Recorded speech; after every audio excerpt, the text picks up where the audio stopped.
Buenas tardes, les damos la bienvenida al segundo espacio que realizamos de intercambio y fortalecimiento a las organizaciones de la sociedad civil. En este día vamos a tener, como vieron en la invitación, el tema de privación de la libertad. Bueno, este espacio es parte del proyecto que hemos adelantado con el Programa de Justicia para una Paz Sostenible de la USAID y en la cual hemos participado del fortalecimiento de organizaciones de la sociedad civil de Córdoba, Putumayo y el Urabá antioqueño. En este momento ya hay algunas de estas organizaciones conectadas. Estamos verificando quiénes se han ido conectando y ya vamos a dar paso a que las compañeras de las organizaciones y otras participantes se vayan presentando.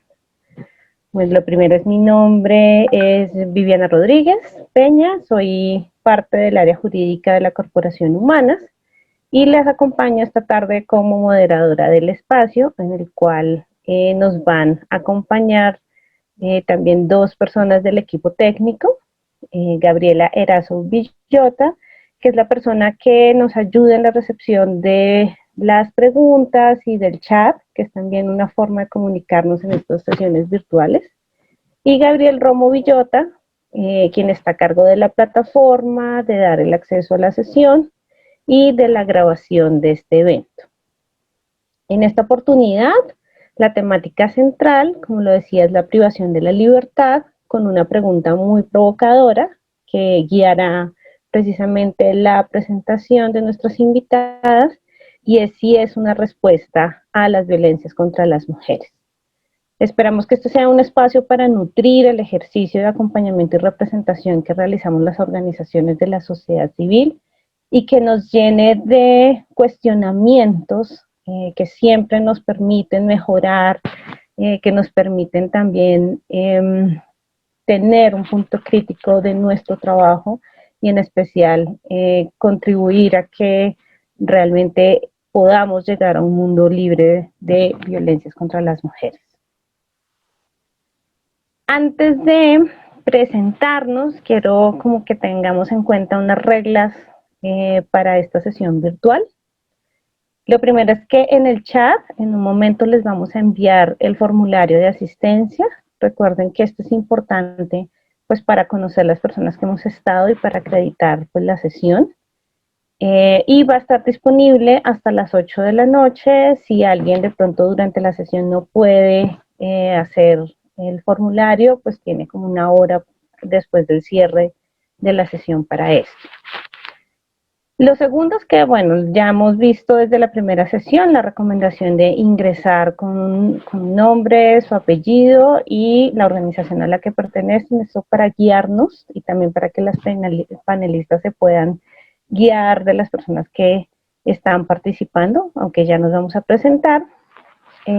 Estamos recibiendo sus preguntas, comentarios, inquietudes, incluso de tema tecnológico. No puedo escuchar, no puedo escribir, no puedo abrir micrófono a través del chat.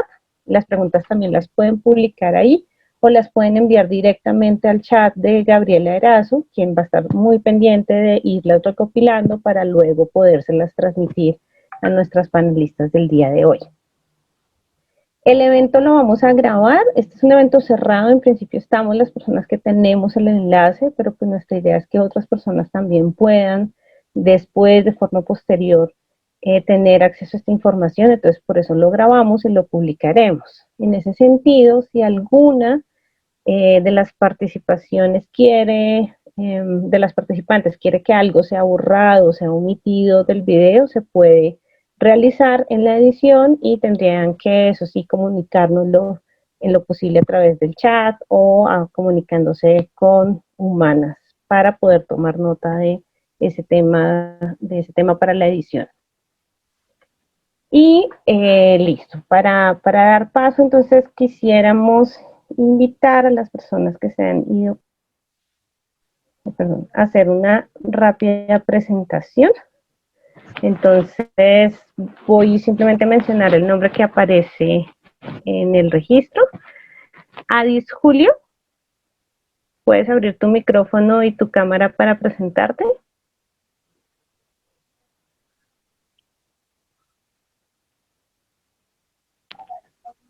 Buenas tardes, Adis o Evelyn. Hola, buenas tardes. Mucho gusto. Yo soy Adi Julio. Un placer. Soy psicóloga en representación de la Fundación Abrigando Sueños. De Tierra Alta, Córdoba. Sí, señora. Listo. Anabela, te acabas de conectar, Anabela. ¿Te puedes prender micrófono y cámara y te presentas? Ay, pero no estoy presentada. No, está bien. Entonces tu voz, Anabela. Buenas tardes, ¿cómo están? Qué pena que ingresemos un poquito tarde, pero estábamos en otra videollamada y apenas nos acabamos de desocupar. Mi nombre es Ana Bella Mutis Vallejo, pues soy abogada, trabajo con la Alianza de Mujeres Tejedoras de Vida y estoy apoyando la estrategia de la campaña No Estás Sola, brindando la asesoría y orientación jurídica a las víctimas de violencia basada en género.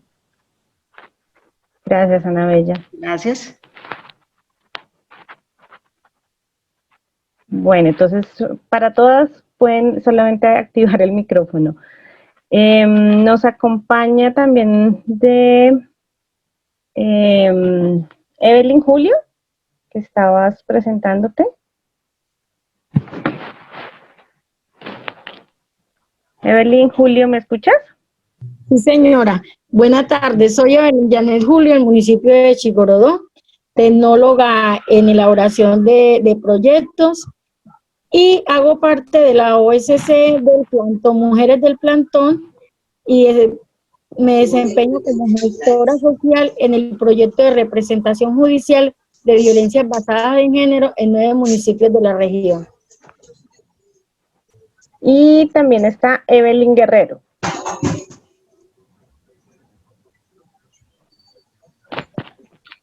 Hola, buenas tardes.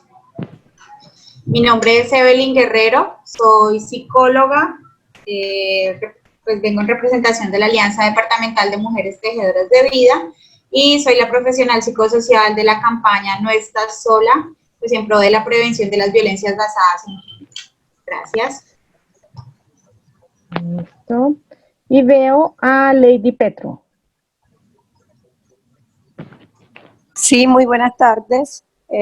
Abogada en ejercicio de la Fundación Abrigando Sueños, participando en el proyecto de víctimas de violencia basadas en género.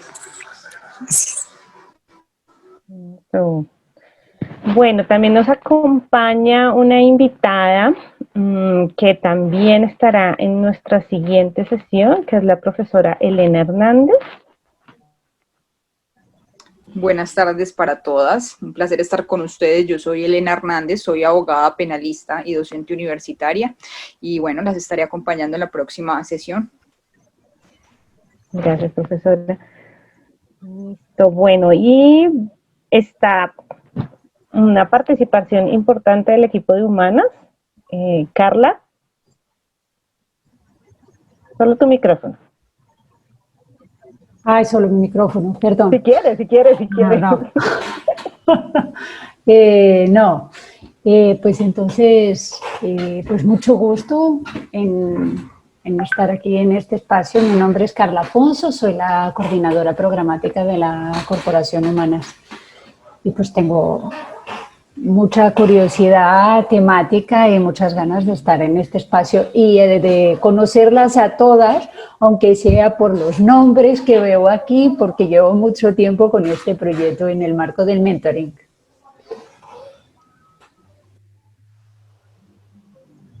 Listo, Carolina. Hola, buenas tardes para todas. También soy del equipo de Humanas, soy psicóloga del proyecto de Humanas en el acompañamiento psicosocial a mujeres y niñas víctimas de violencias basadas en género y estoy también como dispuesta a aprender y contenta de verlas a todas acá y escucharlas. Cristina. Hola a todas, ¿cómo están? Mi nombre es Cristina Medina y también soy psicóloga del equipo de Humanas. ¿Y Karen? Hola, buenas tardes para todas. Mi nombre es Karen Vanessa Martínez, abogada de la Corporación Humanas. Muy contenta de poder acompañarlas en este espacio. Un abrazo, muchas gracias.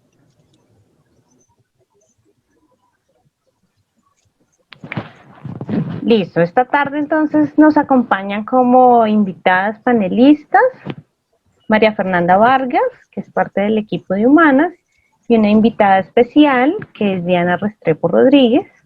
Voy a presentarlas para que ustedes puedan escuchar algo de su trayectoria y de lo que han trabajado, y luego vamos a dar inicio a sus presentaciones.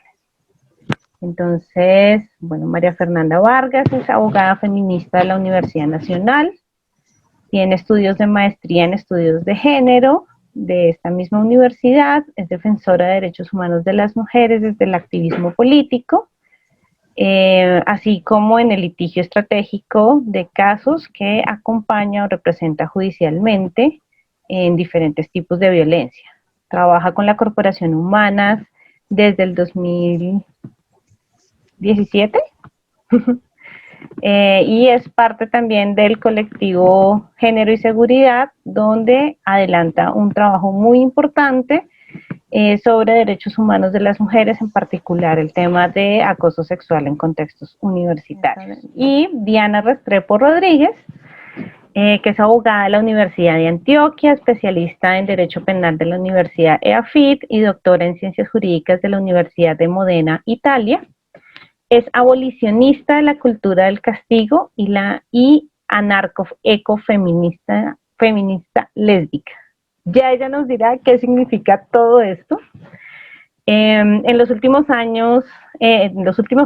años ha estado dedicada a estudiar la realidad penitenciaria desde la perspectiva del abolicionismo penal y la criminología crítica, además de trabajar desde lo teórico y lo práctico en pro de la construcción y la instauración de otras formas de justicia que no impliquen el castigo y que permitan una transformación social en donde las mujeres y la deconstrucción del patriarcado juegan un rol fundamental. Hace parte del colectivo abolicionista contra el castigo y de Mujeres Libres. Es actualmente profesora investigadora de la Facultad de Derecho y Ciencias Políticas de la Universidad de San Buenaventura, Cali, y es coautora del libro Se puede terminar con la prisión, críticas y alternativas a la justicia penal. Bueno, estaba viendo que se me olvidó una persona que está del equipo de Humanas, qué pena. Claudia, acabo de acordarme de que te vi en el registro.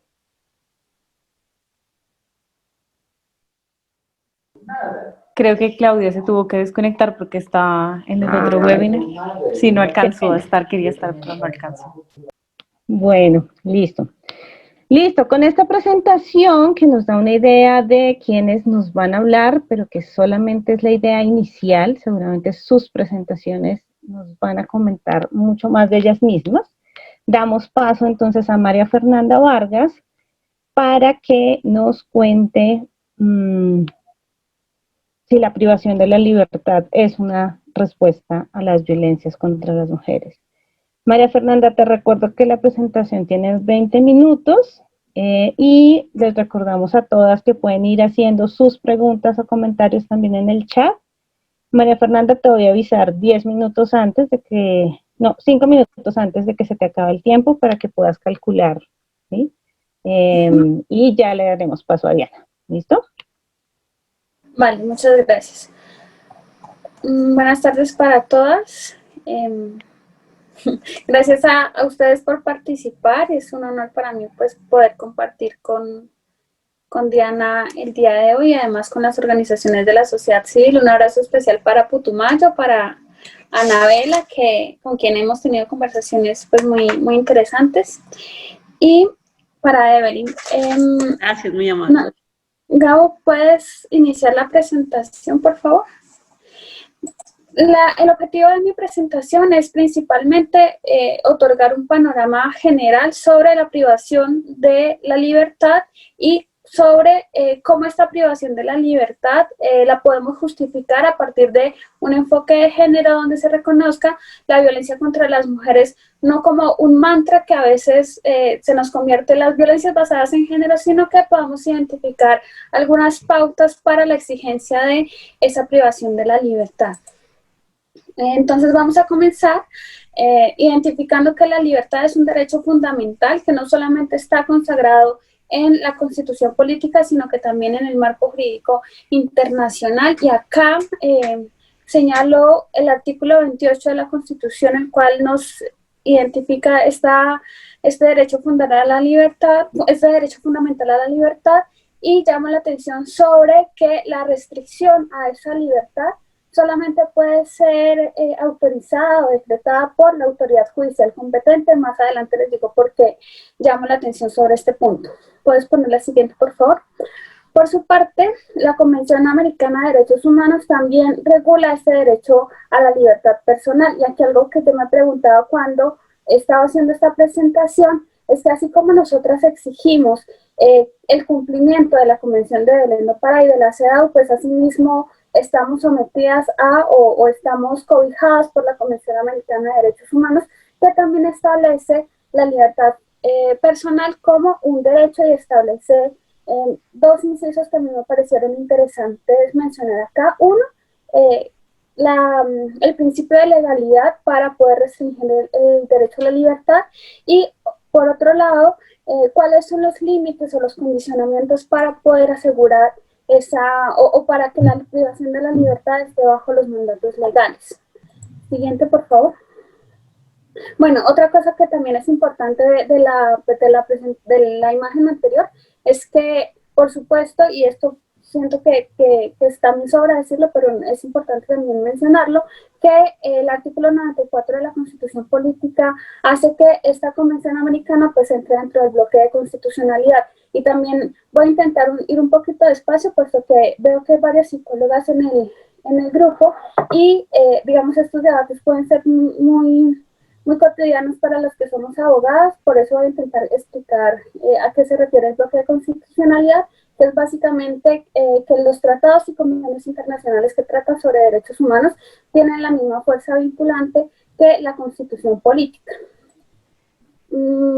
Igualmente, cuando se limita el derecho a la libertad personal, se limitan otros derechos, o hay otros derechos que están en juego. De un lado, el debido proceso, y es que nadie puede ser privado de su libertad sin previamente acudir ante un juez, y el derecho al acceso a la justicia. Asimismo, hay otras reglas que están inmersas en la privación de la libertad, y es, por un lado, la seguridad jurídica, la racionalidad, el equilibrio y la finalidad de los procesos, y el principio de legalidad, que es un eje constitutivo del eje del Estado Social de Derecho. Es decir, el principio de la legalidad indica que nadie puede ser privado de su libertad sin que existan unas condiciones previamente establecidas por el legislador.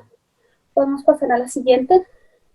Una vez identificado que la libertad es un derecho, podemos identificar también que el Estado puede afectar esta libertad personal a través de las decisiones cautelares y las denominadas medidas de aseguramiento transitorias decretadas con fines preventivos. Y aquí señalo nuevamente que puede ser que es con fines preventivos en el marco de los casos que litigamos, donde pues muchas veces tenemos a una persona privada de la libertad en el juicio antes de que exista una condena. Esto para decir que es posible privar de la libertad aunque no haya una condena.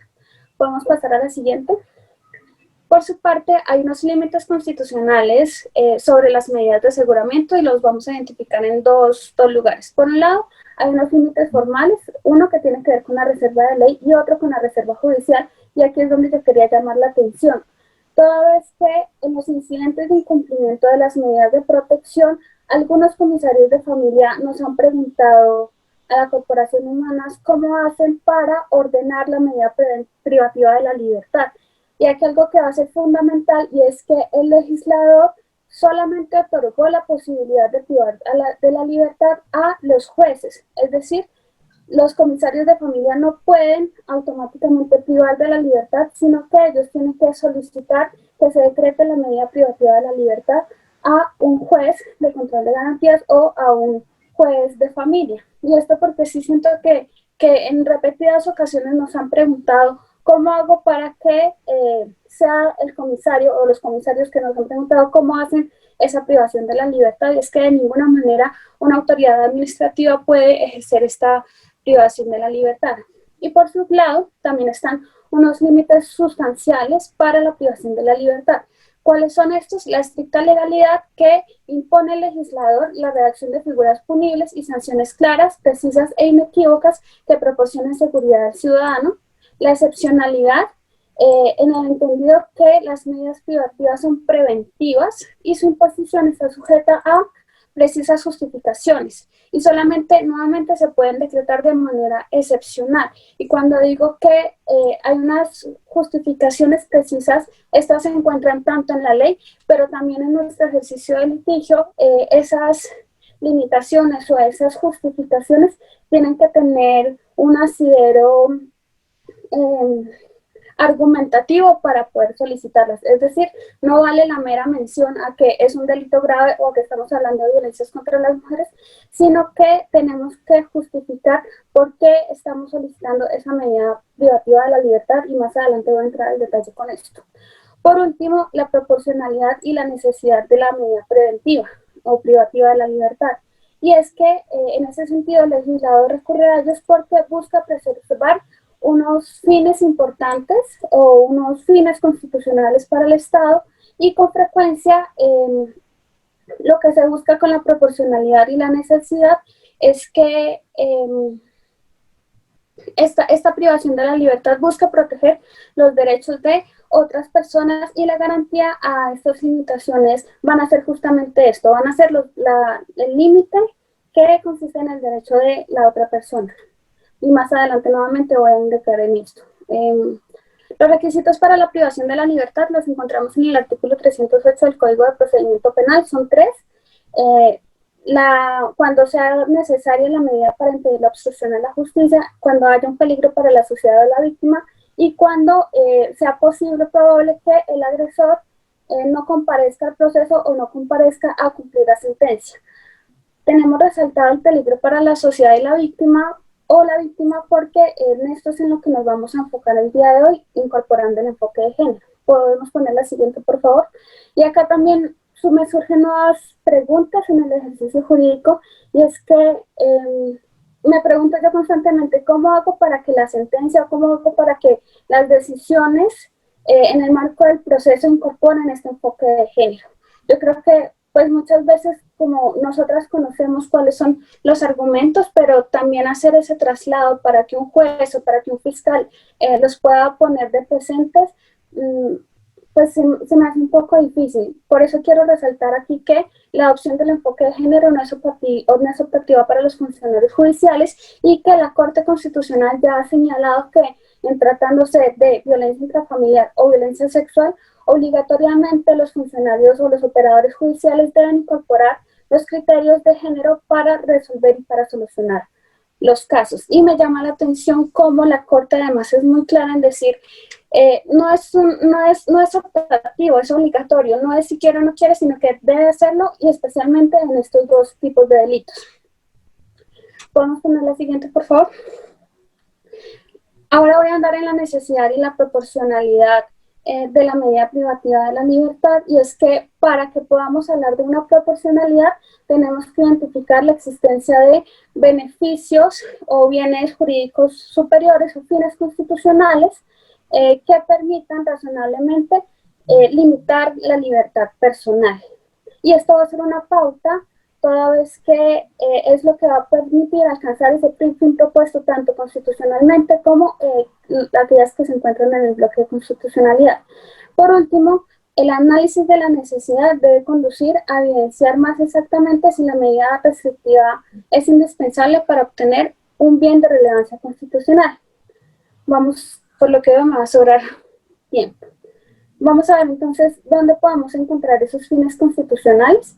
Y estos fines constitucionales son básicamente prevenir, investigar y prevenir, investigar, sancionar y reparar la violencia contra las mujeres, que los encontramos principalmente en la Convención de Belén do Pará, en el bloque de constitucionalidad y en los pronunciamientos de la Corte Interamericana de Derechos Humanos.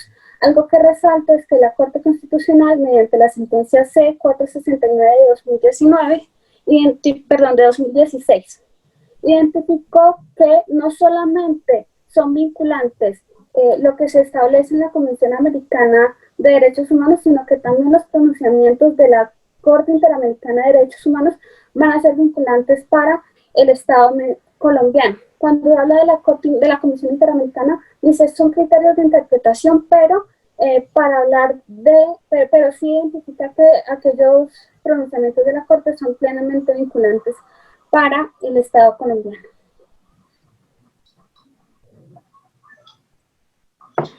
Y en este sentido, la prevención, perdón que me atoré un poquito. Mafe, aprovecho para avisarte que te quedan 5 minutos. Ah, bueno, no me va a sobrar tiempo entonces. Y en ese sentido, otro de los del fin constitucional que busca la medida de privación de la libertad consiste en el interés general. Y esto va a ser sumamente importante porque la Corte Constitucional ha dicho que en tratándose de la libertad personal se tiene que buscar o se tiene que justificar la restricción a esta libertad personal a partir de otros fines constitucionales o otros derechos fundamentales. Y en ese sentido, el artículo 1 de la Constitución Política nos establece como el interés general, la protección de la sociedad y de la comunidad. Podemos, ¿podemos ir a la anterior? Gracias. Asimismo, la Corte Constitucional ha identificado que las mujeres víctimas de violencia sexual o violencia intrafamiliar son sujetos de especial protección constitucional. Y aquí quisiera detenerme brevemente para decir que no basta con simplemente decir la mujer es un sujeto de especial protección o las niñas y los niños son un sujeto de especial protección constitucional, sino que es importante poder identificar cuáles son esos factores o cuáles son esas causas que hacen que las mujeres y las niñas y los niños sean sujetos de especial protección constitucional. Y algo que va a ser fundamental es identificar estos criterios o estas pautas que nos da la Convención, la CEDAW, por cuanto identifica la existencia de una discriminación histórica o de las relaciones de poder desiguales que son las que generan o son las que propician que exista la violencia contra las mujeres. Entonces, nuevamente no basta con hacer esta mención, sino que es importante identificar de dónde viene esa discriminación histórica y en el caso particular cómo se evidencia esa discriminación histórica o esas relaciones desiguales de poder. Podemos pasar. Eso, gracias. Adicionalmente tenemos el deber de debida diligencia, que ya lo mencioné, está en el artículo 7º de la Convención de Belén do Pará, y también hay algunas sentencias de la Corte Interamericana que nos van a servir para aterrizar ese deber de debida diligencia en materia de la prevención. Y algo que va a ser importante es que cuando una mujer acude a una institución del Estado, esta mujer adquiere una protección especial reforzada. Y esto quiere decir que ya la protección que ejerce el Estado no va a ser general respecto de todas las personas, sino que tiene que tomar unas medidas especiales para proteger a esa mujer. Una de las medidas especiales que nosotras podríamos solicitar es la privación de la libertad. Y también más adelante vamos a ver como un poquito más de esto. ¿Podemos pasar a la siguiente, por favor? El artículo 310 del Código de Procedimiento Penal también nos establece unas pautas de cuándo se puede solicitar esta privación de la libertad, y es cuando exista un peligro para la comunidad. Y hay dos incisos de allí que me parecieron importantes. Por un lado, el número de delitos que se imputan y la naturaleza de los mismos. Yo estaba pensando justamente cuando estaba preparando que en ocasiones cuando las mujeres acuden a denunciar la violencia intrafamiliar, se dan cuenta que el agresor ya tiene otras denuncias por otras víctimas por este delito, o que inclusive en los casos por lo menos que litigamos en Putumayo, hay 10 casos donde es un mismo agresor, y tenemos otro caso donde son dos víctimas con un mismo agresor. Entonces, la cantidad de víctimas también nos puede dar cuenta de cómo justificar esa privación de la libertad. Y por supuesto, y me encanta el numeral sexto que incorpora la existencia de el abuso sexual contra menor de 14 años. Creo que eso es mucho más fácil de justificar por los hechos, pero sí me gusta mucho identificar cómo el legislador ha incorporado el enfoque de género en los motivos por los cuales se puede privar de la libertad a una persona. Pasamos a la siguiente, por favor. También establece el artículo 311 del Código de Procedimiento Penal que se puede privar de la libertad a una persona cuando exista peligro para la víctima, y nos dice que tiene que existir unos motivos fundados que permitan inferir que este agresor puede agredir a su familia o sus bienes. Y vamos a ver más adelante cómo se materializa esto. ¿Podemos pasar a la siguiente, por favor? Los motivos fundados, uno que va a ser relevante es la existencia del riesgo de feminicidio, que se puede solicitar al Instituto de Medicina Legal o para que lo realice la Comisaría de Familia. Y esto va a estar de la mano con los ciclos de violencias. ¿Cómo podemos justificar o sustentar un ciclo de violencia? A partir del testimonio de la mujer víctima o los testigos de referencia. Cuando hablamos de feminicidio, nosotros siempre decimos que todos los feminicidios son previsibles y todos los feminicidios son prevenibles. Y en ese sentido, ¿puedes ponerlo en anterior, por favor? Es que se me borraron de acá. Bueno, y en ese sentido, un motivo fundado es la protección de la mujer por la existencia de un ciclo de violencias que además es un elemento constitutivo del feminicidio. Entonces, lo que podemos hacer es identificar ese ciclo de violencias y sustentar que nos encontramos ante un riesgo de feminicidio a partir del artículo del Código Penal que establece o que tipifica el feminicidio. Por último, vamos a tener dos motivos que nos pueden ayudar a sustentar esa privación de la libertad, y es el peligro de reincidencia. En un estudio del año pasado se identificó que cada 36 horas una mujer ha sido asesinada y que esta mujer ya previamente había realizado algún tipo de denuncia por violencia intrafamiliar o por otro tipo de violencia. Esto quiere decir que entre 2009 y 2019, 2.657 mujeres que denunciaron violencia intrafamiliar posteriormente fueron asesinadas por sus parejas o por sus exparejas. Y por último, tenemos en pantalla los casos de reincidencia en violencia sexual. Este es un dato de 2018, y es que de las personas privadas de la libertad por violencia sexual, al menos 1.825 ya habían tenido condenas por delitos de violencia sexual. Cierro con eso. Muchas gracias, María Fernanda. Muy interesante también en términos de precisamente el acompañamiento que realizamos desde las organizaciones y de contemplar precisamente la privación de la libertad como uno de los mecanismos para reaccionar, especialmente en las situaciones, como lo decía María Fernanda, de riesgo a la comunidad, riesgo a la víctima, pero siempre recordando, y ese fue el punto por donde inició María Fernanda, que se trata de un derecho fundamental y que hay unos límites. Y simplemente con este breve recuento, doy paso a Diana Restrepo Rodríguez, quien pues también preparó una presentación para responder a esta pregunta, como si esta privación de la libertad da una respuesta a las violencias contra las mujeres.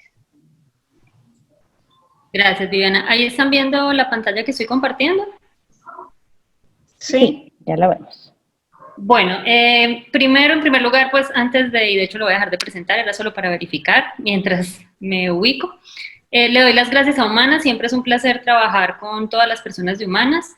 También quiero pues muy especialmente saludar a las mujeres en el Putumayo y en Tierra Alta. Espero que lo que les voy a decir sea comprensible y que, digamos, se adecue a sus contextos. Es difícil a veces porque no conozco ni Tierra Alta ni el Putumayo, entonces imagínense lo perdida que empiezo a hablar aquí con ustedes, pero pues espero que podamos tener un buen espacio ahorita después de mi presentación para que podamos ya entrar en un diálogo muy constructivo, y pues desde ahora mi admiración por ustedes y por el trabajo que desarrollan en sus comunidades.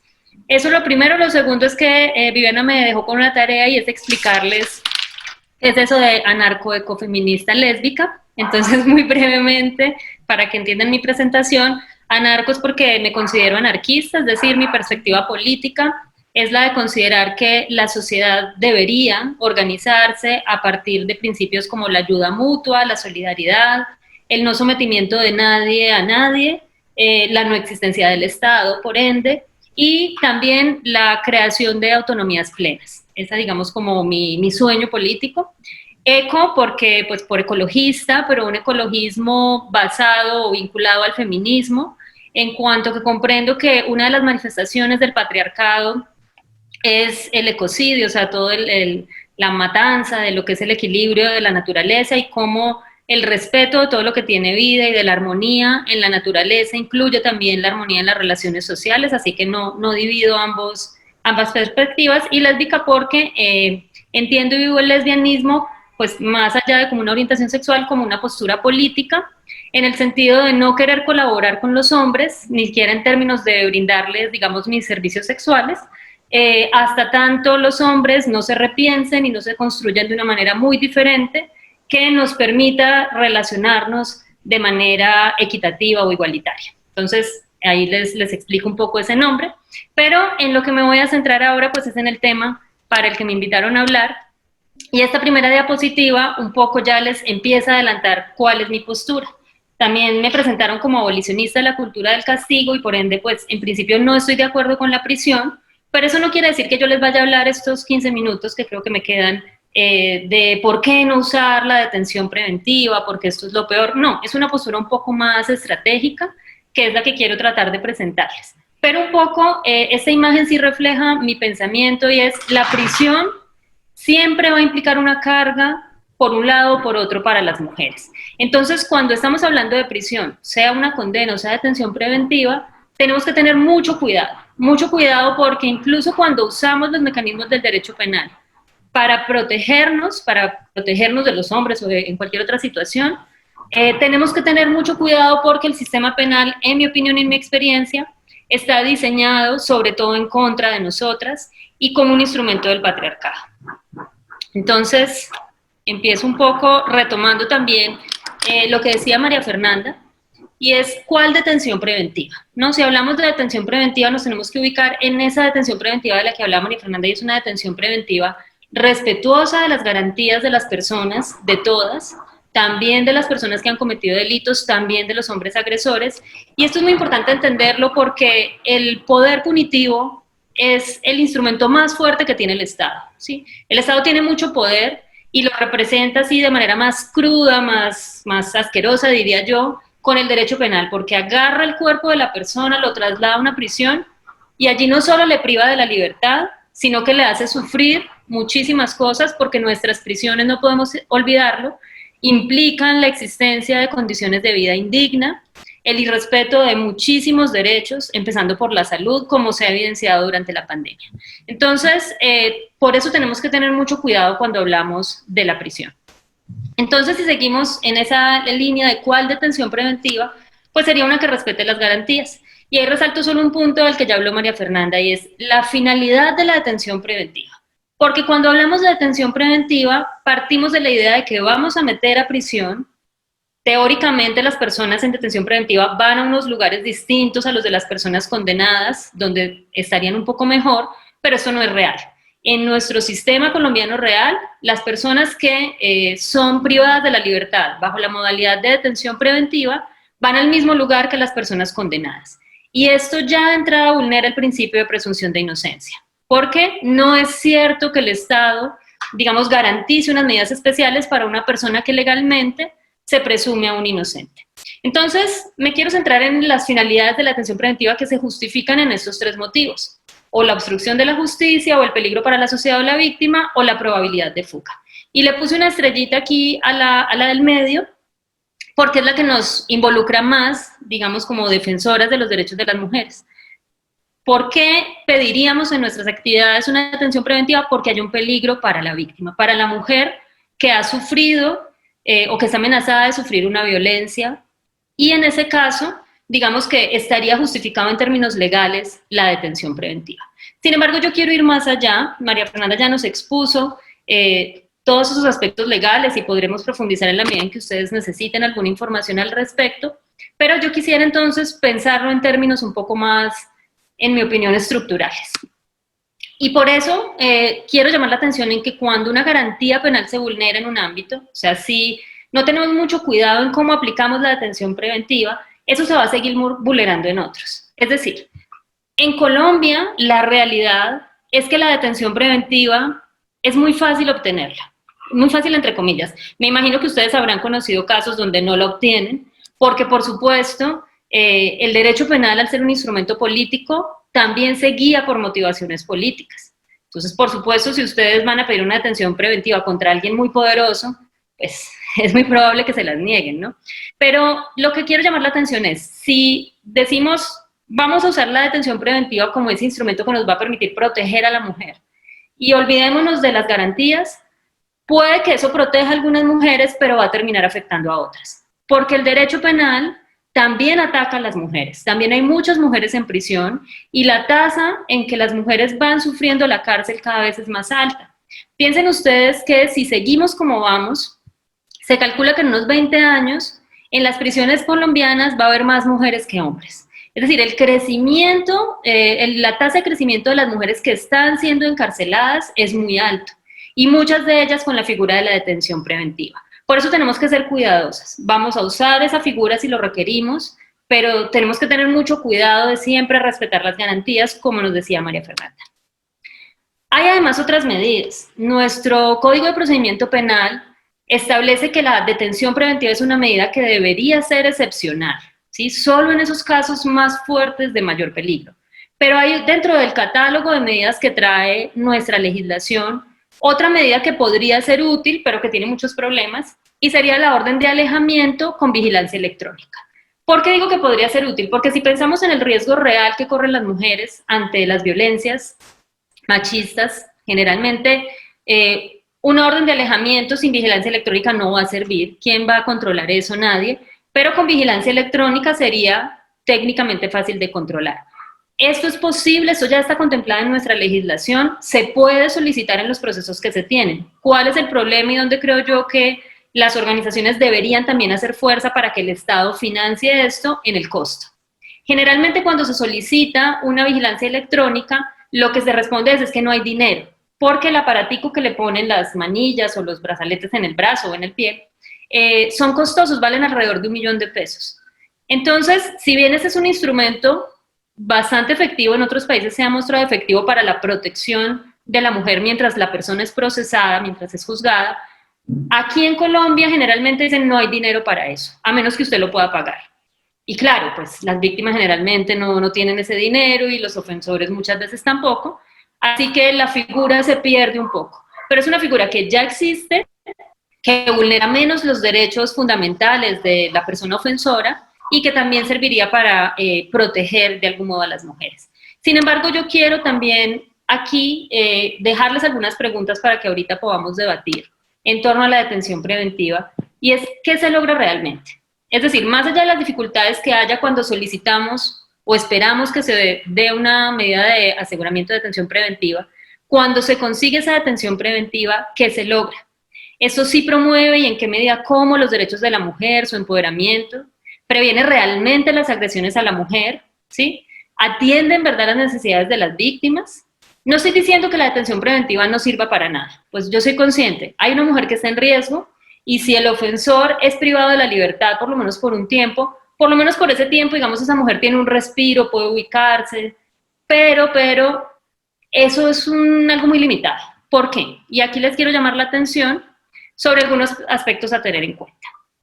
Lo primero es que los hombres... ¿Sí?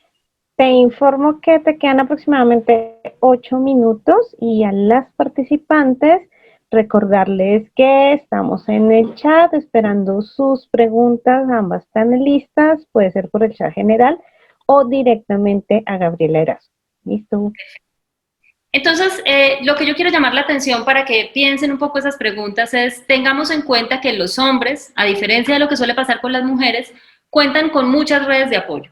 Entre ellos son muy solidarios. Incluso cuando están en guerra, las dinámicas de solidaridad masculina son muy diferentes a las de las mujeres. ¿Y eso qué quiere decir en nuestro contexto? Si tenemos al ofensor y lo metemos en prisión, en una detención preventiva, listo, eliminamos temporalmente un riesgo para la mujer, pero ese hombre no está solo. Él tiene amigos, él tiene compañeros, parceros, como le quieran llamar, que están ahí muy dispuestos a apoyar, ¿sí? Y que pueden también agredir a la mujer. O sea, es muy difícil que los hombres estén tan solos como solemos estar las mujeres. Otro punto que hay que considerar es que en algún momento van a salir. La detención preventiva no va a ser para siempre, como tampoco una condena, ¿sí? En algún momento van a salir y van a tener toda esa ira que genera la prisión, toda esa red de contactos criminógenos que genera la prisión, y eso a veces, digamos, lo único que hace es aplazar un momento de venganza o de agresión hacia la mujer. Entonces, eso también hay que tenerlo en cuenta. Lo otro es quién va a asumir el cuidado de los hombres que van a prisión. Son siempre otras mujeres, ¿sí?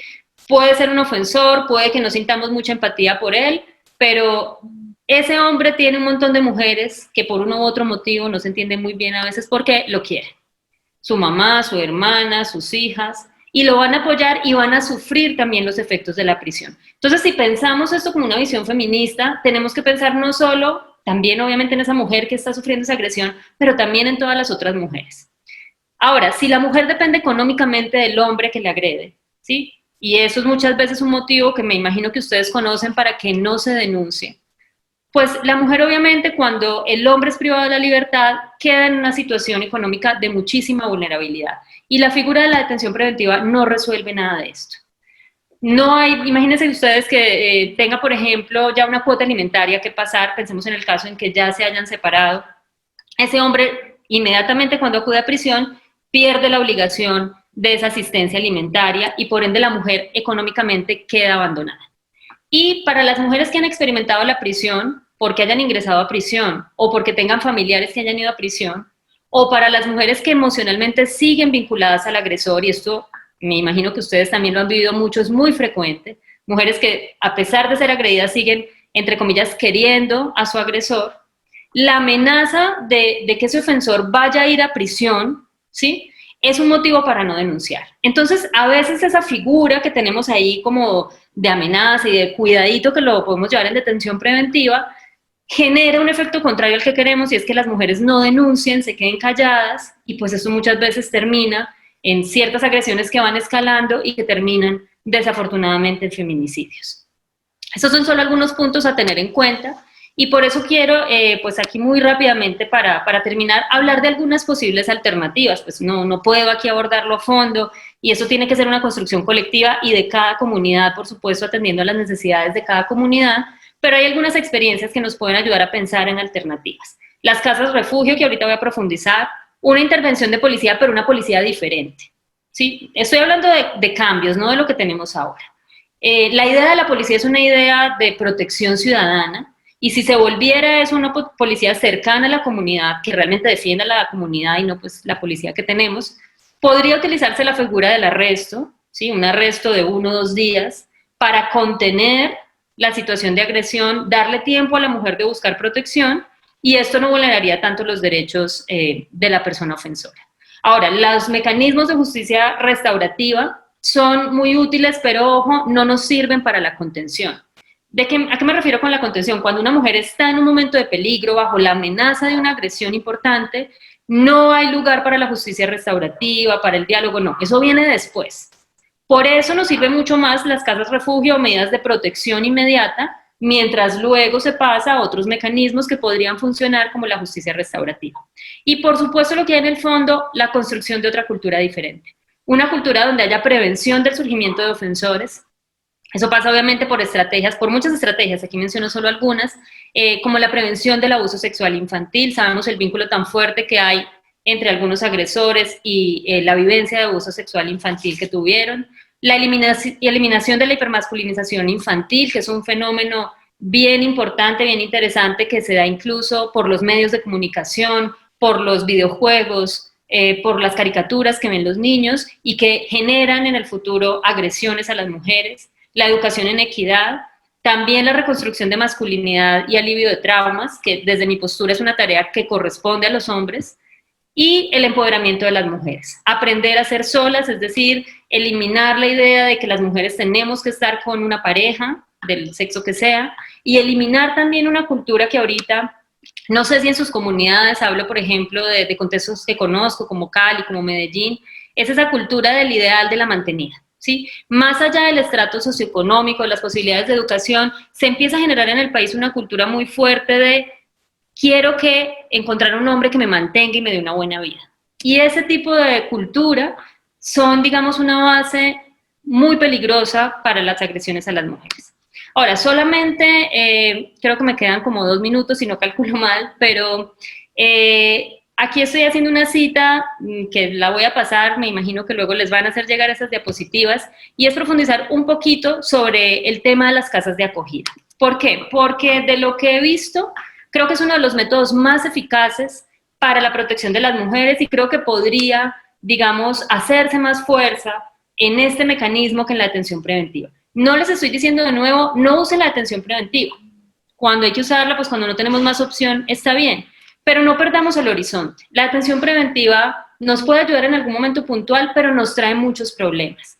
Hay opciones que a largo plazo funcionan mejor y las casas de acogida o de refugio son un ejemplo de ello. Voy a mostrar solo un panorama. En Colombia, pongo allí el cuadro de Débora Arango, de esta Colombia tan sufrida, ¿sí? Una Colombia a veces tan triste y con tantos problemas, y nosotros, digamos, en eso estamos en pañales. En Bogotá solo hay 4 casas y Bogotá es la ciudad que, digamos, es una maravilla en este tema, pero si nos vamos a otros lugares, e incluso en Bogotá, hay una dificultad muy fuerte en el acceso a las casas refugio.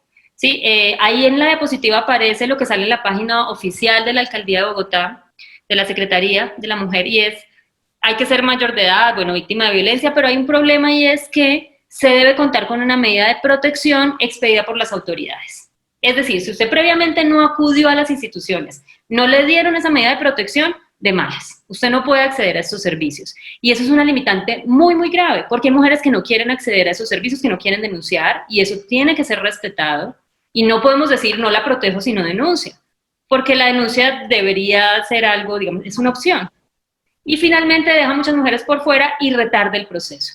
Si una mujer necesita ya estar en otro lugar, irse de su casa, salir corriendo con sus hijos, la protección que necesita es inmediata, necesita que alguien le abra las puertas, no que la manden a hacer trámites y espere a que la dejen entrar y no sé qué. Además, 4 casas para una población como la de Bogotá es algo irrisorio. Por supuesto, no se alcanza a atender a la cantidad de población tan alta que requeriría de unos centros así. Ahora, si Bogotá, digamos, no está muy bien, el resto del país sí, pues es que no tiene nada. En las 2 principales ciudades, ustedes saben que en este país casi todo es en las ciudades, los lugares más alejados son olvidados por el Estado. En Medellín, por ejemplo, no hay un centro oficial, sino que se establecen hogares de acogida, que son casas de otras personas a las que les pagan, les entregan un dinero, 900.000 pesos por familia, 275.000 pesos por niños, para que reciban otras personas. Pero esto para una mujer que ha vivido una situación de violencia y que se tiene que desplazar a otra parte, es percibido a veces como algo humillante porque de alguna manera se sienten como que están de arrimadas, ¿sí? Por eso pongo esa expresión, porque es llegar con mi familia después de una situación bien complicada a meterme en la casa de otra persona. Y eso, digamos, no es lo más idóneo. Pero bueno, es algo que puede facilitar la atención. De nuevo, tienen que contar con la denuncia, con la medida de protección, entonces las mismas dificultades de acceso. En Cali está solo Casa Matria, que tiene en realidad 2 sedes, pero que no funcionan como casas refugio, sino como centros de atención a las mujeres, donde les buscan también a veces hogares donde estar. Pero, por ejemplo, el año pasado, si no estoy mal, solo se le encontró hogar a 5 mujeres. Eso también es irrisorio para una población de casi 4 millones de personas. Y realmente desconozco otras experiencias que haya en pequeños municipios, pero creo que no son oficiales porque no hay registro. Me imagino que habrá algunas organizaciones privadas que presten algo similar, pero no es algo sistemático. Pero ahorita ustedes me contarán también sus experiencias. En otros países están un poco mejor. En Perú, por ejemplo, solo en Lima hay 13 casas de acogida, y aún así es muy insuficiente. En Bolivia hay casas de acogida, acogen a las mujeres por 3 meses, también tiene ciertos requisitos, pero es mucho más abierto. Y hay también una atención privada, por ejemplo, en Santa Cruz. Esa funciona mucho mejor, es una organización privada, pero recibe a cualquier mujer que esté en riesgo, solo porque diga estoy en riesgo, necesito apoyo, la reciben con sus hijos, y no requiere denuncia previa, no requiere un pronunciamiento judicial ni de comisaría, nada. Llega a la casa, la reciben. La única limitación es que tienen pocos cupos. En Argentina hay una red enorme, estatal, de atención, y cuenta con miles de centros de atención, no tantas casas refugio, pero allí hay una protección mucho más amplia. En Ecuador hay solo 5 casas de acogida, pero están muy bien organizadas en red. En promedio reciben 35 personas por casa, un máximo de 10 familias, y ha contado con apoyo del ACNUR. Y para poder ir cerrando, no quería terminar esto sin una experiencia que me pareció muy bonita de Kurdistán. Esta la conocí por una persona que conocí que directamente me la narró, no he encontrado documentos sobre el tema, pero me pareció muy interesante, y se le preguntaba qué estaban haciendo en esta construcción social en Kurdistán con los agresores sexuales o en general con la violencia de género, y lo que nos decían es, eso ya no existe. ¿Y por qué ya no existe? Porque en cada manzana, ¿sí? en cada cuadra, bueno, como se le llame, o sea, ni siquiera un barrio, sino en cada aglomeración de casas, existe una casa de acogida para mujeres. Imagínense ustedes que uno no tenga que caminar más de una cuadra para encontrarse una casa donde si yo tengo cualquier problema, sin necesidad de denunciar, de nada, toco la puerta, me abren y me reciben por un tiempo, me dan ayuda psicosocial, me escuchan, van y me generan mecanismos de justicia restaurativa luego con el agresor si lo quiero, me brindan protección. Por supuesto, esto es realmente preventivo. Estamos muy lejos de ahí, pero me parece una experiencia sumamente importante, muy efectiva, que ha demostrado la eficacia y que sería una perspectiva, digamos, para pensarnos. Porque realmente las mujeres necesitan un mecanismo rápido y efectivo de protección. Además de los mecanismos, por supuesto, de promoción de derechos, de prevención, que es sumamente importante, pero de cara a la atención, a la contención de las agresiones, este es uno de los mecanismos que he visto como más eficaces. Hay finalmente una red latinoamericana muy interesante, la RIRE, Red Interamericana de Refugios, Casas de Acogida, Albergues y Centros.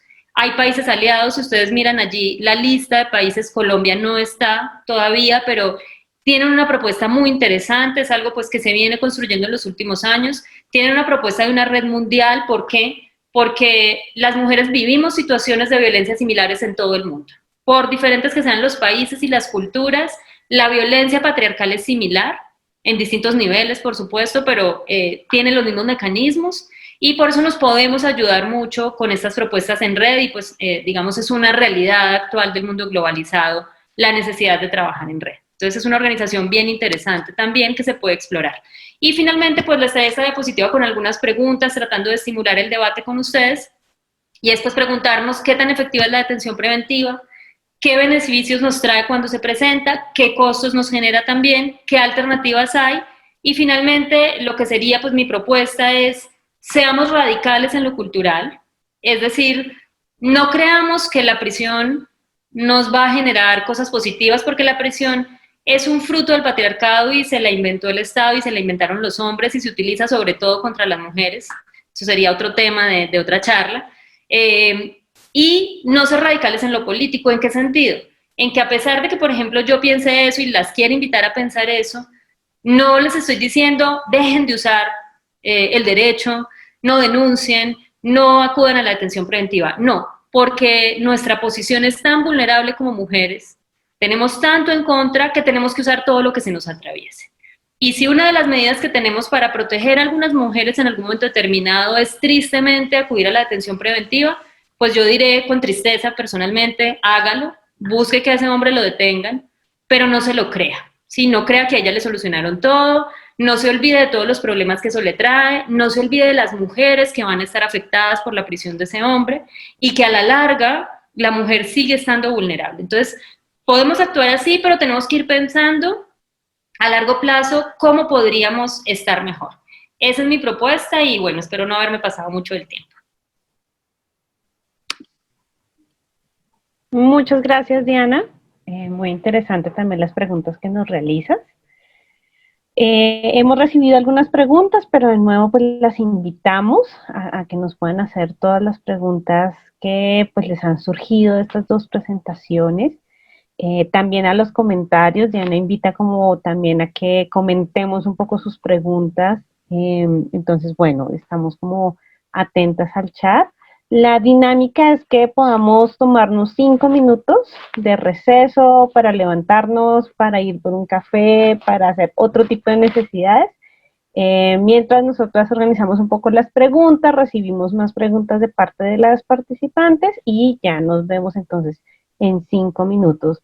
No necesitan desconectarse, pueden simplemente como asegurarse de que están apagados sus micrófonos y ya nos vemos.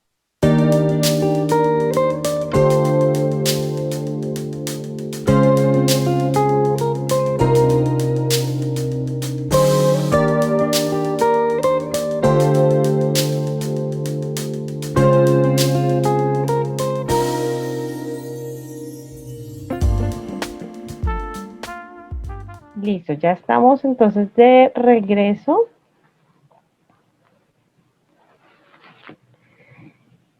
Y ya hemos recibido algunas preguntas para nuestras panelistas. La profesora Elena se retiró. Esto creo que estamos las mismas personas. Bueno. ¿No se ve mi cámara? Qué pena. Ya. Listo. Entonces, bueno, hemos organizado las preguntas que han llegado como en 2 bloques.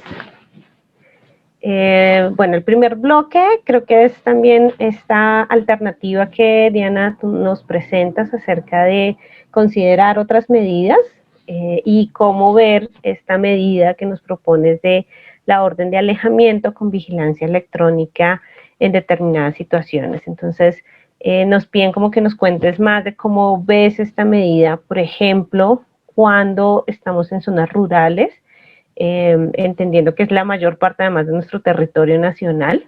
Y la segunda es cómo, digamos, si entiendes o cómo esta medida podría responder cuando identificamos un riesgo a la comunidad, ¿sí? O cuando los hechos son de violencia sexual o violencia intrafamiliar que involucran muy cercanamente a estos núcleos, a estas familias a veces pequeñas o extensas, y que hacen parte de este escenario de riesgo que enfrentan las mujeres. Entonces, empezamos por ahí, tendríamos como 3 minutos para tu respuesta, a fin de que pasemos a otras preguntas. Poco menos, no me demoro en esa respuesta. Pasa es que, claro, la libertad vigilada es una figura que legalmente ya existe. ¿Sí? No se usa casi, pero existe. ¿Por qué no se usa casi? Precisamente porque por un lado es costosa, y por las dificultades de acceso en algunas regiones. Sin embargo, algunos brazaletes funcionan con ondas de radio, así que digamos, las ondas de radio lo que requerirían sería una central de monitoreo. Esa central se puede ubicar, por ejemplo, en el caso de municipios, en las inspecciones de policía, pero claro, si ustedes me dicen que es en el campo, alejado de donde no hay nada, pues allí, digamos, esto claramente es inviable. Es simplemente una figura que legalmente existe, pero que requiere de una mejor implementación para que se pueda utilizar. ¿Cómo funcionaría para precisarlo un poco más? Iría con una orden de alejamiento. Por ejemplo, el juez ordena al agresor no acercarse al hogar, aunque sea su antiguo hogar, ¿sí? O acercarse a los lugares de trabajo de la mujer. Bueno, establece unas zonas donde no se puede acercar y el aparatico, el brazalete, se programa para que emita una señal cuando esté cerca de esas zonas. De manera que eso manda una señal inmediata, en este caso sería la policía, para que pues acuda, digamos, a detener ahí sí a la persona, arrestarla, un arresto por la violación de esta medida. Digamos, esto es posible tecnológicamente, pero es costoso, y ahí está la dificultad y el motivo por el cual no se ha implementado en Colombia. Pero quizá podríamos pensar, bueno, lo que pasa es que la detención preventiva también es costosa. Una persona privada de la libertad le cuesta al Estado, el IMPEC dice, lo pone por debajo que 13 millones, pero si contamos todo el aparato judicial, las organizaciones han estimado que son 50 millones de pesos al año. Con esos 50 millones de pesos sale más barato implementar las medidas de vigilancia electrónica. ¿Sí? No es algo que ya esté implementado, pero lo que quiero decir es, bueno, en lugar de pedir eficacia en la detención preventiva, pues más bien podríamos pedir estas medidas que vulneran menos los derechos y podrían tener una eficacia similar sin afectar a otras mujeres que van a verse perjudicadas o al mismo núcleo familiar. Piensen, por ejemplo, este hombre que está obligado a una cuota alimentaria y que, digamos, esperemos tenga algún trabajo y alguna cosa se le pueda lograr acerque de, ¿sí? De dinero para el sostenimiento de la familia. Si va a prisión, ese dinero se perdió. Si tiene una libertad vigilada, pues esa persona puede perfectamente seguir trabajando y seguir cumpliendo con su obligación de la cuota de alimentos, ¿sí? Esto, digamos, si se implementase bien, pero por supuesto requeriría de la voluntad del Estado y de la inversión para que se pudiera materializar. Pero es una figura que legalmente ya existe, no requeriría una reforma legal, solo una implementación. Y frente al tema, ¿cuál era la otra pregunta? Se me fue, qué pena, Viviana. Digamos, ¿cómo podría ser adecuada esta medida cuando la violencia es interna en la familia, ya se trata de violencia sexual o de violencia intrafamiliar, o cuando ese entorno familiar es en general el riesgo que vive la mujer? Bueno, aquí sí es casi que un llamado a la educación de los jueces, ¿sí? Porque cuando un juez, por ejemplo, dicta una prisión domiciliaria ante un caso de violencia intrafamiliar, pues está loco, ¿sí? Está totalmente descontextualizado. Pero, por eso digo, es una orden de alejamiento junto con libertad vigilada. Le tiene que ordenar a esa persona que se aleje del núcleo familiar, ya que se mire a ver dónde vive, ¿sí? Pero que no se pueda acercar, y controlar esta orden judicial que está permitida por el Código de Procedimiento Penal a través de la vigilancia electrónica. Por supuesto, cuando hay agresión dentro de la familia, la primera orden judicial que tiene que haber es aléjese de la familia, que muchas veces no sucede y por eso las mujeres tienen que buscar refugio. Y de ahí la alternativa de, bueno, creemos unas casas refugio, por lo menos mientras el Estado, con lo lento que es, da una respuesta.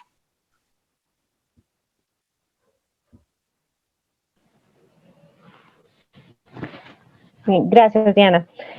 Bueno, en el segundo bloque tenemos dos preguntas más también desde este acompañamiento que brindan las organizaciones y que precisamente se ubica desde lo jurídico, pero también desde lo psicosocial.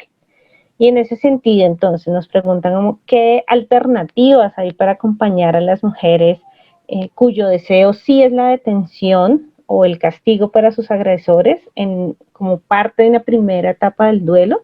Y ahí la invitación también es pues que nos cuenten como sus opiniones también desde sus puntos de vista frente a esto de conectar o confundir el castigo, que es algo que se espera, digamos, frente a un acto de violencia que han cometido sobre mi persona, con el tema, digamos, de estas medidas de aseguramiento que se supone que no son en principio castigo. Y el segundo es pues que muchos movimientos han llamado, han reivindicado esto de la digna rabia, incluso en contra del estereotipo de la buena mujer víctima que no puede odiar o que no puede pretender la venganza, sino que está más llamada al perdón y a la reconciliación. Y la pregunta es cómo hacer que todo esto pues pueda ser comprendido también por las mujeres, y cómo, por ejemplo, tú, Diana, desde el abolicionismo puedes dialogar con esta digna rabia que también se ha reivindicado desde los movimientos de mujeres. Entonces, si les parece, Mafe, ¿empiezas esta vez?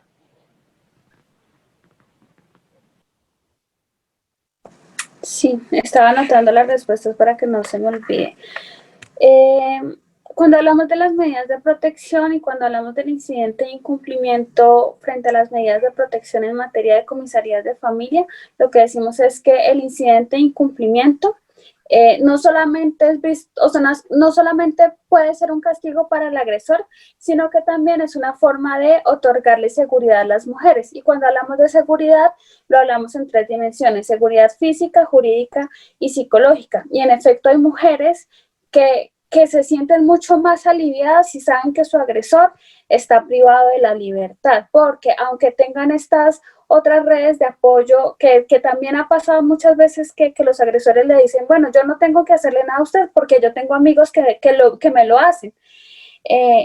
A pesar de esa existencia de redes de apoyo por parte de los agresores, sí es innegable que algunas mujeres se sienten mucho más tranquilas y mucho más seguras sabiendo que esta persona está privada de la libertad.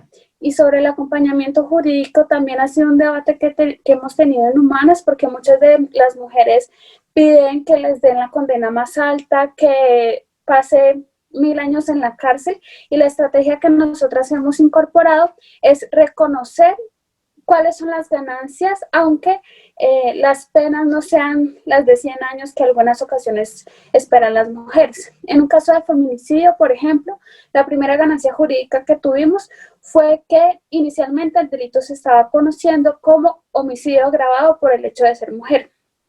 Y gracias al litigio que realizamos, se conoció finalmente como feminicidio y fue condenado por feminicidio. Entonces, creo que también hay que identificar esas ganancias en materia de violencias contra las mujeres y también como apoyar esta identificación de por qué no es un homicidio simplemente, sino por qué hay unos motivos de género detrás. Esto para también como activar el poder de las mujeres y que ellas puedan reconocer cuando ellas mismas están siendo víctimas de un delito basado en el género, una violencia basada en el género. Tanto porque, digamos, ellas hayan sido las víctimas indirectas del delito o cuando hayan sido las víctimas directas por parte de su agresor, y cuando justamente empiecen a ver estas alarmas o estas alertas, puedan identificarlo así y puedan identificar que está mal. Entonces, por supuesto que el proceso penal no es lo único por lo cual nosotras abogamos, sino también un proceso de recuperación emocional que le permita a las mujeres identificar esos otros tipos de violencias y poder poner límites y barreras para no llegar a estar inmersas en otras violencias que ocurren en contra de ellas.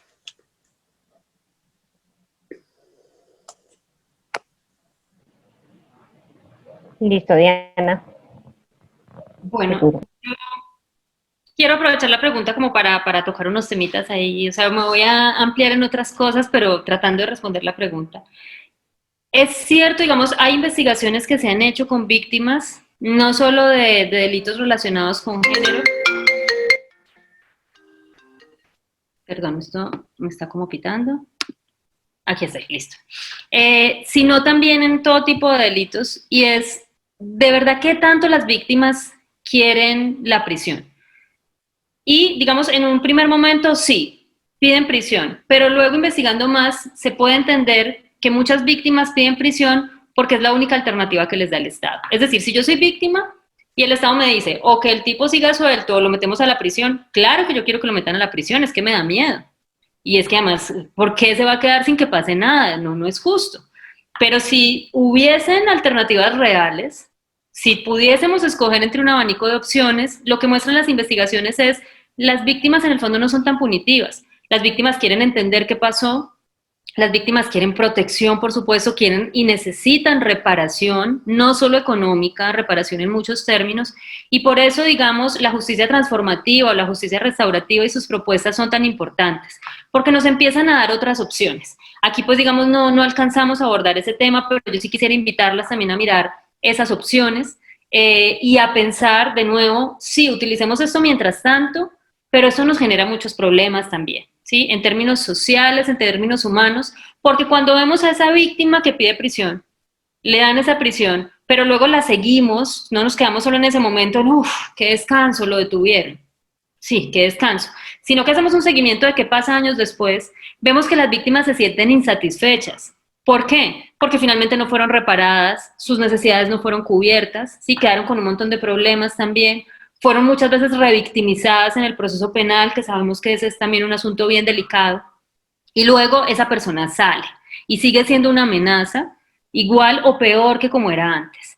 Entonces tenemos que mirar, por supuesto, lo inmediato, la protección inmediata, pero también a largo plazo. Y ahí es la invitación a ampliar nuestra mirada. No quedarnos con esas opciones que nos han dado desde hace tanto el Estado y que finalmente poco nos han ayudado, en mi opinión. Entonces, es mirar eso, pero claro, también es importante que las mujeres entiendan los límites de nuestro sistema penal, ¿sí? ¿Qué tanto le va a ofrecer el Estado? ¿Por cuánto tiempo real esa persona va a estar en prisión? ¿Qué tantas posibilidades reales tiene de salir? Y ahí depende también qué tanto dinero tiene, porque tenemos que ser conscientes de la realidad. Un ofensor adinerado es un ofensor que fácilmente va a salir de prisión, ¿sí? Porque así funciona el sistema penal. Entonces hay que ser muy conscientes y también tener mucho cuidado cuando brindamos apoyo jurídico a las víctimas, de no generar falsas expectativas, pero por supuesto, como dice María Fernanda, también pues estimar los logros que se pueden dar y unir, digamos, todas las herramientas que tenemos para esto. Aquí yo también tengo que dar un crédito, y es que cuando estaba preparando esta exposición, me apoyé en una de mis compañeras que está presa y que me ayuda mucho en estos temas porque ella ha sufrido violencia sexual, fue víctima de violencia sexual, fue agresora porque decidió asumir esta digna rabia y matar a quien consideraba su agresor, y ahorita es víctima también, pero del sistema penal. Entonces, digamos, ella ha vivido estos 3 momentos de los que de una u otra forma hemos hablado aquí, y me ayuda mucho para la reflexión, y yo también quisiera que todas las mujeres que están allí lo pensemos también desde nuestra experiencia personal, teniendo en cuenta esa insignia feminista de que lo personal es político, y es cómo nos vamos a pensar, ¿sí?, a largo plazo y en lo inmediato, la construcción de una sociedad donde tengamos una defensa para las mujeres, pero que sea sustentable, que podamos mantenerla en el tiempo y que en generaciones futuras nos lleve realmente a la erradicación de las violencias contra las mujeres. Porque por ahora tenemos una inmensa necesidad de protección, de atención a estas necesidades, pero tenemos que pensar también que tenemos que buscar que en algún momento estas violencias realmente cesen, ¿sí? No queremos que las generaciones futuras tengan que seguir enfrentándose a esas agresiones con las herramientas que tenemos, sino que de verdad sea un problema que se elimine de raíz. Entonces, ese es simplemente, digamos, lo que yo quiero invitar a pensar, y es, sí utilicemos todo lo que tenemos ahora, pero tratemos de ir pensando a la vez cómo podemos generar algo sustentable, y eso tiene que darse mucho desde las comunidades. Por supuesto, la realidad de Tierra Alta es distinta a la que tienen en Putumayo, es distinta a la que se da en Bogotá, y cada comunidad, creo, tiene que pensarse muy bien desde su autonomía, desde su forma de entender la dignidad también y la rabia como la quiera manifestar, porque yo allí creo que no debe haber tabús, debe haber una discusión muy sincera, muy abierta, y pensar cómo se quiere manifestar al respecto y cómo nos queremos pensar frente a estos problemas de violencia. Y por supuesto un llamado a trabajar en red. Aunque tengamos realidades locales distintas, sufrimos violencias similares y es fundamental que nos apoyemos. Muchas gracias, María Fernanda y Diana. Bueno, un comentario también de una de las participantes es que pues, las mujeres víctimas muchas veces no saben cuál es la diferencia entre una persona condenada y una persona sindicada, ambas privadas de la libertad.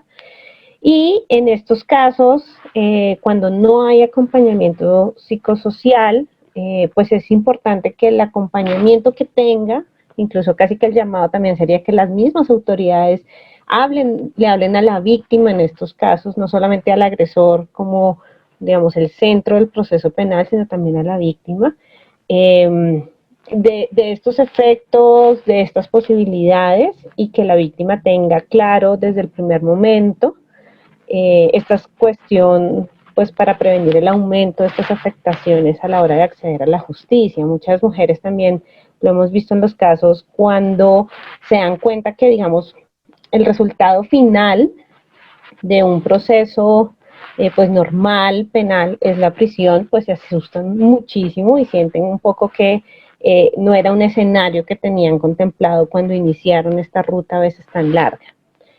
Entonces es muy importante también esto de pues qué información se le brinda a las mujeres, que si cuenta con el apoyo psicosocial pues también se contemple esto dentro de ese apoyo psicosocial, pero incluso que desde solamente la asesoría o el acompañamiento jurídico pues también se le hable a estas mujeres sobre qué es la privación, en qué escenarios está y que se les escuche. Hay otros comentarios que nos está haciendo Ana Bella, y creo que tenemos tiempo para que, si quieres, nos las puedes hacer a viva voz, Ana Bella. Prender tu micrófono y darnos tu comentario. Bueno, a ver, son 2 punticos, ¿sí? El primero, referido a las penas sustitutivas de la privación de libertad. Si bien es cierto, en Colombia no se ha implementado totalmente, aunque ya hay el brazalete electrónico. Yo conozco de casos de personas que ya lo tienen, ¿sí? Obviamente que han buscado la manera de burlar eso y por eso se les ha privado de libertad, porque ha sido como, una manera en que el Estado, ¿sí?, toma la represalia por violar ese tipo de libertad vigilada. En el caso, pues, de los menores de edad, la libertad vigilada siempre ha existido. Desde el decreto 2737 ya estaba, ¿sí? Porque hablo de menores de edad que también pueden ser infractores en un momento dado y cometer este tipo de delitos. En cuanto a esa pena sustitutiva de libertad, entonces yo decía, era que si definitivamente puede evitar que la sociedad quiera hacer justicia por sus propias manos. O sea, puedo yo lograr persuadir al reproche social, ¿sí? Y también al de la víctima, de que estas formas sustitutivas también pueden ser una respuesta del Estado, ¿sí? Para conculcar cualquier forma de violencia, porque si bien es cierto, es como el último recurso y para casos más extremos, etcétera, lo hemos entendido en la sociedad como una respuesta, digamos, entre comillas, eficaz, ¿sí? Esa es mi primera observación. Entonces, ¿cómo podemos evitar que se dé eso frente a estos sustitutos? Y lo otro es que uno de los fines de la pena es evitar que se cometan otros delitos, otros tipos de delitos o de los mismos, mientras esté privado de libertad, o que cuando salga reformado. Cosas que pues hemos visto que en algunos casos se cumple, en otros realmente es como estimulador de más delincuencia, los hace más proclives a cometer delitos. Y la última es relacionada con la que es, decía la doctora Diana que en las casas de acogidas les piden a las mujeres que acrediten el haber hecho la denuncia. Me parece raro, la verdad, lo digo con todo respeto, porque la ley 1542 del 2012, que reformó el artículo 74 para los delitos querellables, quitó la violencia intrafamiliar y la inasistencia alimentaria de ese tipo de delitos querellables para volverlos denunciables. Entonces, ¿qué quiere decir eso? Que cualquier persona puede denunciarlo. Entonces, no puedo pedir que solo sea la víctima, sino cualquier persona puede hacerlo, ¿sí? El no hacerlo, pues, está en omisión al deber de denuncia. Y el decreto 4796 del 2018, que vino, que es reglamentario de la ley 1257 del 2008, estableció claramente que en las medidas temporales no se puede condicionar el ingreso de la mujer. O sea, no entiendo esas casas que están haciendo esa exigencia, ¿con base en qué lo hacen? ¿Sí? Porque entonces toca revisar esa situación, están poniendo a las mujeres a acreditar situaciones que la ley no les está exigiendo.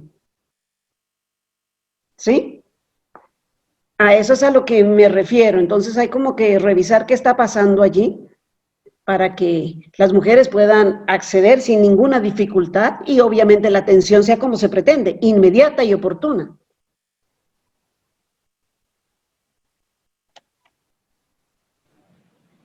Listo, sí, las panelistas quisieran reaccionar a este comentario. Diana, ¿inicias?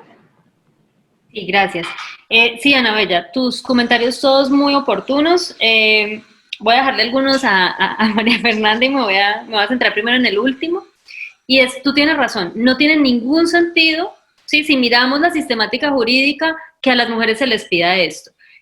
Yo lo que he entendido, digamos, que se ha establecido esta limitante, y es, si tú te metes a la página, por ejemplo, de la Secretaría en Bogotá, te sale inmediatamente, pones casa refugio, casa de acogida, y te dice ser mayor de edad, Eso que yo les mostré en la diapositiva, lo tomé de ahí, o sea, es tal cual los requisitos que ellos piden.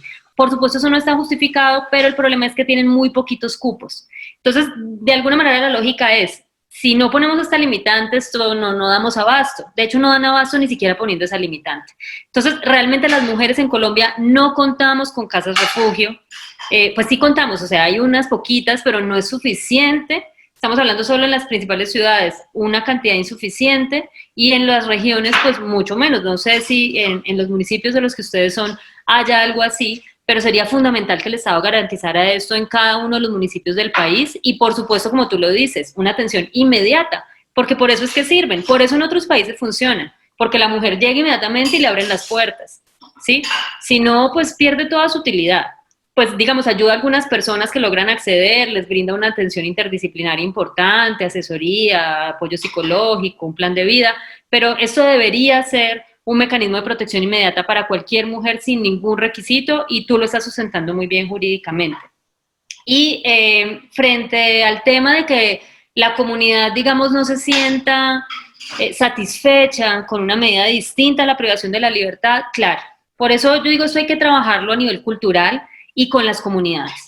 En mi opinión, no puede ser una imposición del Estado de las leyes, sino que cada comunidad tiene que definir esos criterios, tiene que repensarse y tiene que hacer también un trabajo importante de socialización y de educación comunitaria en, bueno, ante este problema que tenemos y que la sociedad se lo debería apropiar, porque no es un problema solo de esas mujeres que enfrentan esas violencias, sino que es un problema social. ¿Cómo vamos a reaccionar? ¿Qué vamos a brindar? Y listo, vamos a mandarlo a una prisión. ¿Y qué se va a hacer en prisión con esta persona? Porque ¿de qué nos sirve que un agresor vaya a prisión si va a salir, como tú lo dices, peor, con más rabia, con más herramientas para vengarse? Tendría que haber una intervención realmente en torno a la resocialización, a que estos agresores recibiesen también un tipo de apoyo psicológico, por ejemplo, bien importante para trabajar su rol como agresores, entre otras cosas. Y por eso el llamado es, bueno, es que necesitamos una atención mucho más integral, más real. No que nos den ahí contentillo con pañitos de agua tibia, pero de nuevo, esto tiene que ser algo que involucre a toda la comunidad y decisiones que se tomen teniendo en cuenta la visión, la cosmovisión de la comunidad también. Porque si no, pasa lo que tú dices, la gente no lo va a ver como una medida adecuada y entonces van a empezar las venganzas privadas, que tampoco es la idea en este intento de construir una sociedad menos violenta.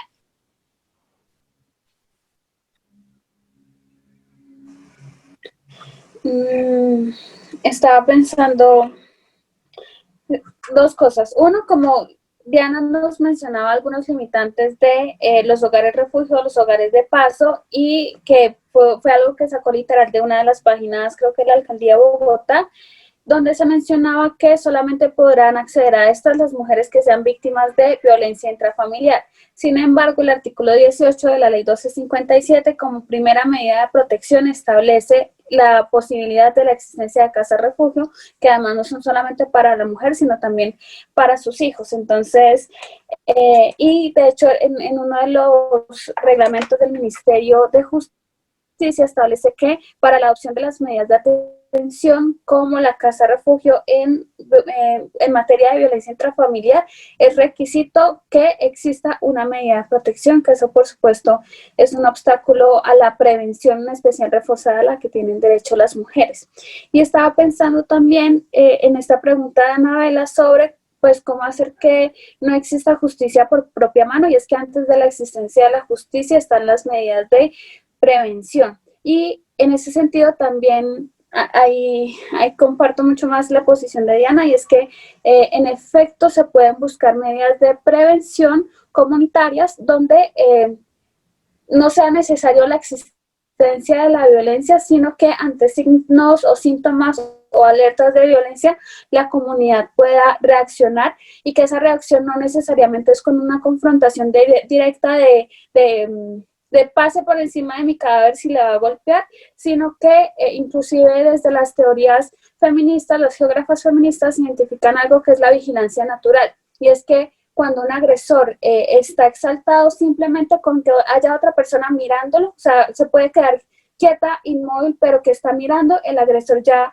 inmediatamente detiene su agresión. Entonces, como también pensando en las medidas comunitarias, siento que la prevención debe ser un eje fundamental, y que así como llamamos a la policía porque el vecino está con el volumen a las 12 de la noche súper alto, también podría ser una opción llamar a la policía porque estoy escuchando gritos al lado, o antes de que llegue la policía, que suele demorarse en llegar, pues timbrar, golpear, como tener otro tipo de iniciativas para buscar prevenir la violencia contra las mujeres, y que no necesariamente requiere que se reúnan 15 para lograr prevenir esa violencia.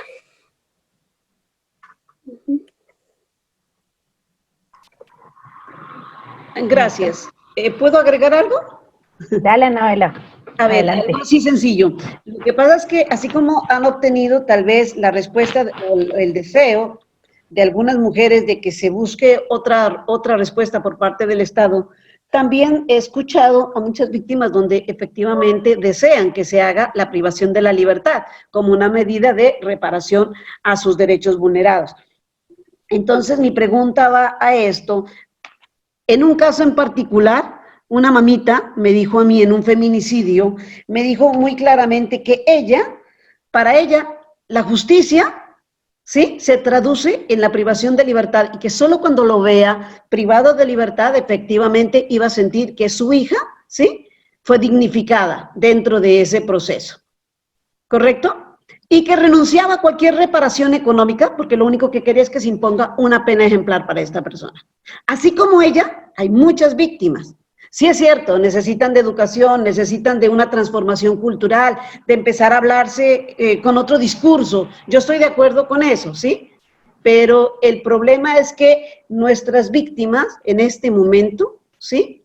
Están necesitando ese tipo de respuesta, porque mientras lo otro se hace, pasará mucho tiempo para que ellas se sientan realmente restablecidas en sus derechos. En eso estoy de acuerdo con lo que dice la doctora Diana, sí, es cuestión de un proceso, es cultura, hay que ir trabajando poco a poco, pero es un proceso que demanda mucho, mucho. No hemos logrado todavía con tantos años reprimir la violencia y con todos estos mensajes punitivos, ¿sí?, que ha dado el Estado, no la hemos podido evitar. ¿Se imaginan de la otra manera?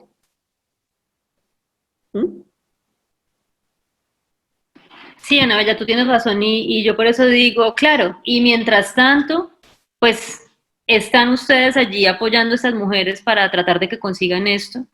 Pues yo desde mi postura abolicionista siempre creeré que a largo plazo es más perjudicial, pero yo entiendo la postura de la víctima, así como entiendo la digna rabia, entiendo la venganza que se ejerce a través del Estado y que además es la respuesta legal, es la respuesta que el Estado que tenemos ahorita nos da.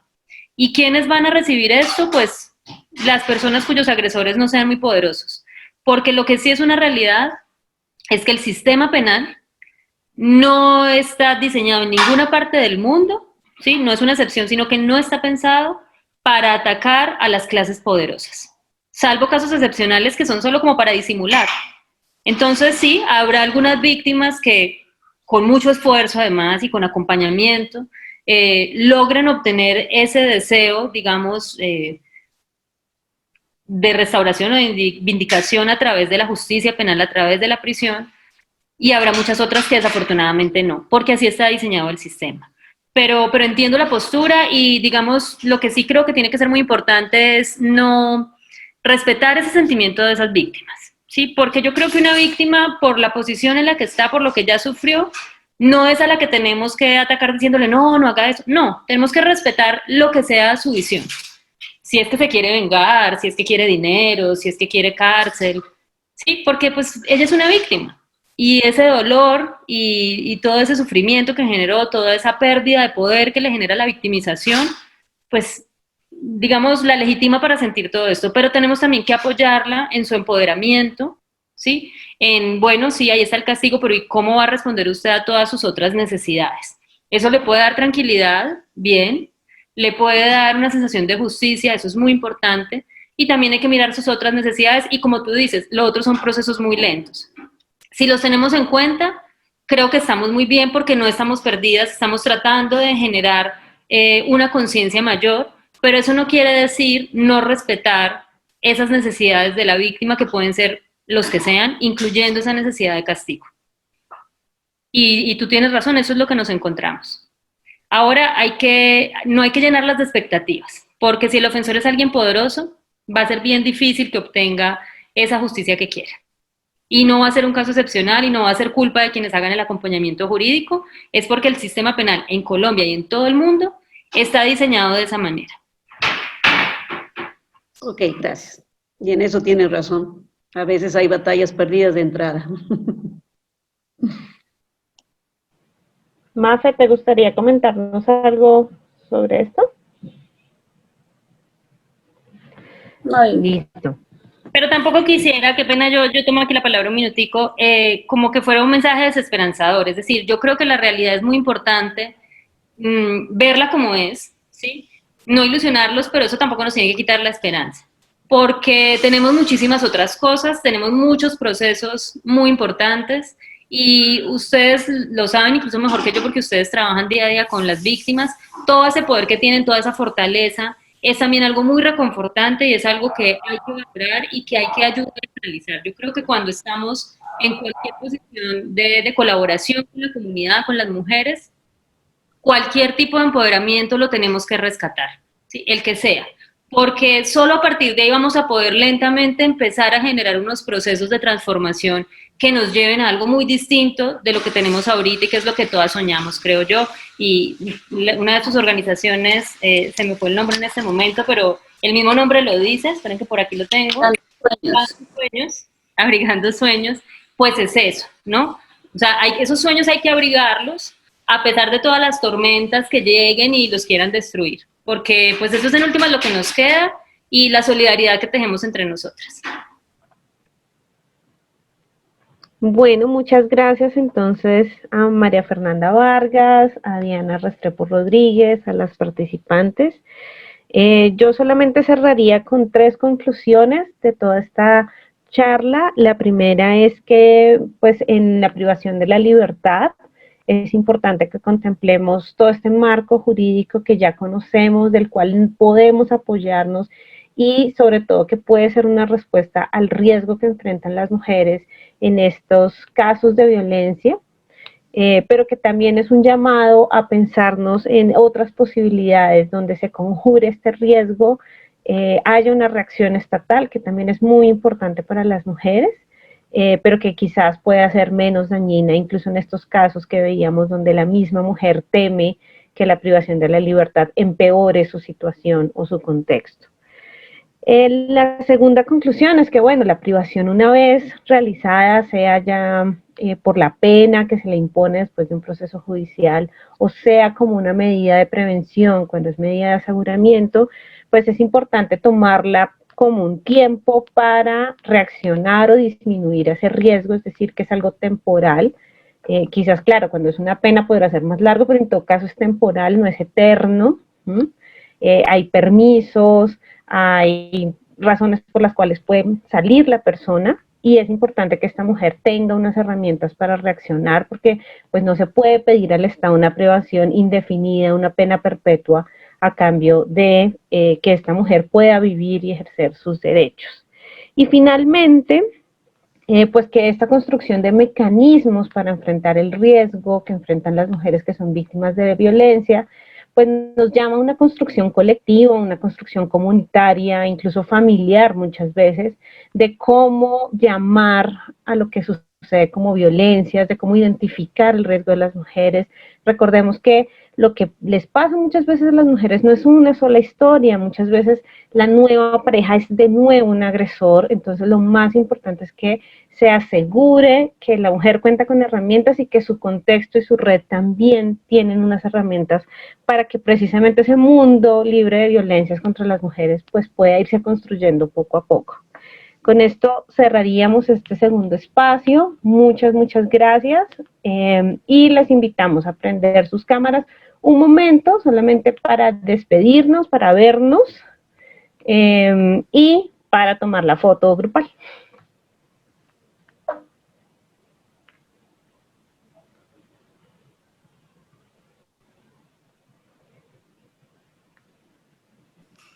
Ah, pero qué maravilla verlas. ¿Cómo nos privaron de esas caras tan bonitas tanto rato? Muchas gracias. Estábamos como muy prolijas para la ocasión. No, si estamos en confianza. ¿Me confirmas, Gabo, Gaby, si se tomó la foto? No sé, apenas están apareciendo. Creo que todavía están prendiendo. Ah, ok, listo.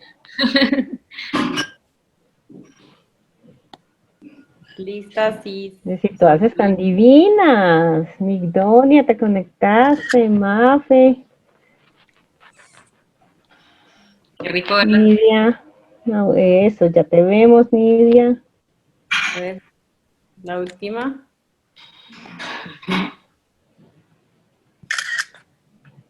Listo. ¿Listo?